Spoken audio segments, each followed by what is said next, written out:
Tout pour investir. Dose d'économie.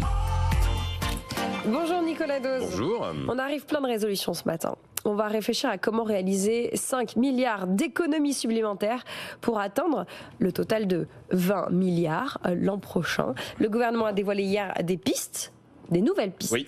Qu'est-ce qu'on retient? Alors c'est un amendement, mais qui passera, puisque comme vous le disiez à l'instant, ça se finira en 49.3. Donc ce que veut le gouvernement passera en 49.3.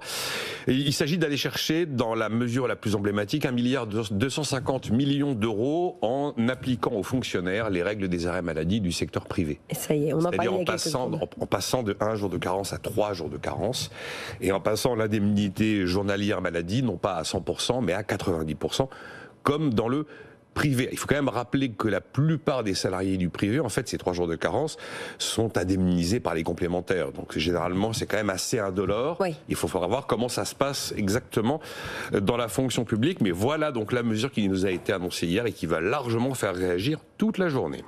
Bon, qu'est-ce qui justifie d'aligner le enfin est de moi, les règles du public sur celles du privé?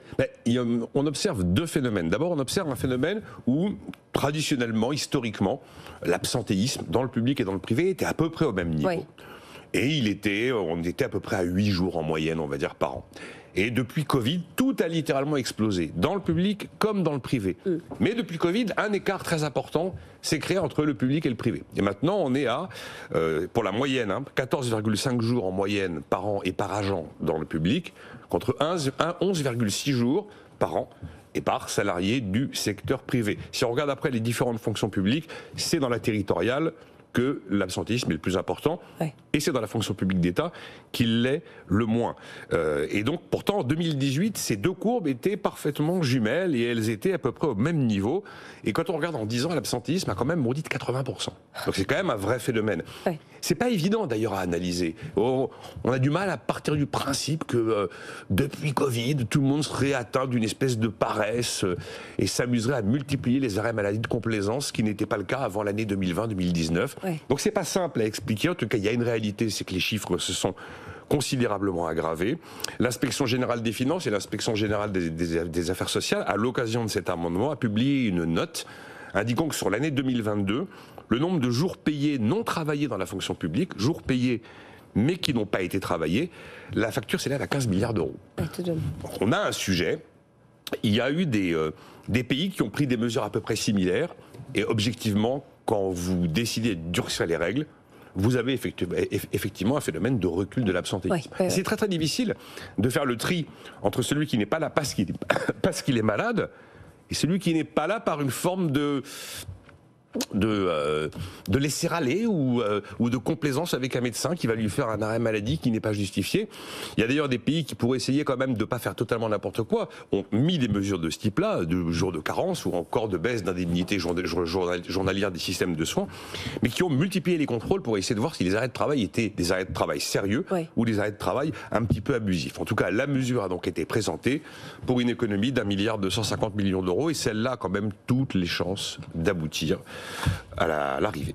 Bon, il reste sur les 5 milliards d'économies à aller chercher, si j'enlève le 1, et des poussières milliards, là, un peu plus que 3,8, on va dire milliards à trouver. Où va-t-on aller les chercher? Visiblement, 2,5 milliards de crédits en moins pour quasiment tous les ministères, alors excepté ceux qui ont des trajectoires pluriannuelles, qui sont les armées, l'intérieur, la justice, l'enseignement supérieur et la recherche.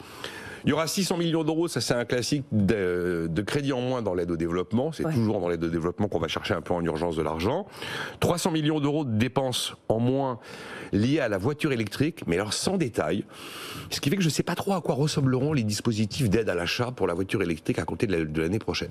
Je ne sais pas trop où on va, bon, on verra. Il y a des opérateurs d'État qui ont de la trésorerie positive, on va leur piquer du blé. 300 millions de prélèvements sur des opérateurs d'État qui ont encore un plus et pas un moins dans leur trésorerie, puis 55 millions d'euros qui vont être économisés sur la culture, principalement la réforme du Pass Culture, on ne sait pas trop à quoi ressemblera le Pass Culture 2025, et également une baisse des crédits à France Télévisions. Et donc effectivement tout cela a toutes les chances d'aboutir avec le 49.3 à la fin de l'histoire.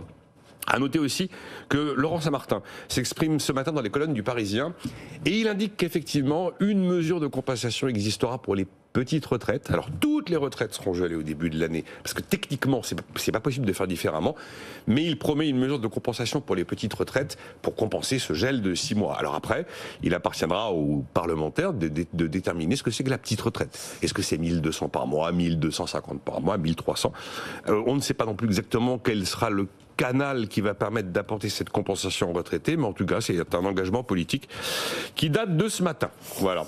Voilà, va falloir trouver le bon curseur. Oui, non, en fait, c'est techniquement assez compliqué, ces histoires. Ça a l'air simple de se dire, sous 1002, on fait ça. Ouais. Non, c'est pas aussi simple que ça.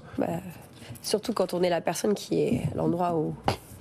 au mauvais endroit. À l'endroit où on n'est plus éligible, juste avant d'être éligible.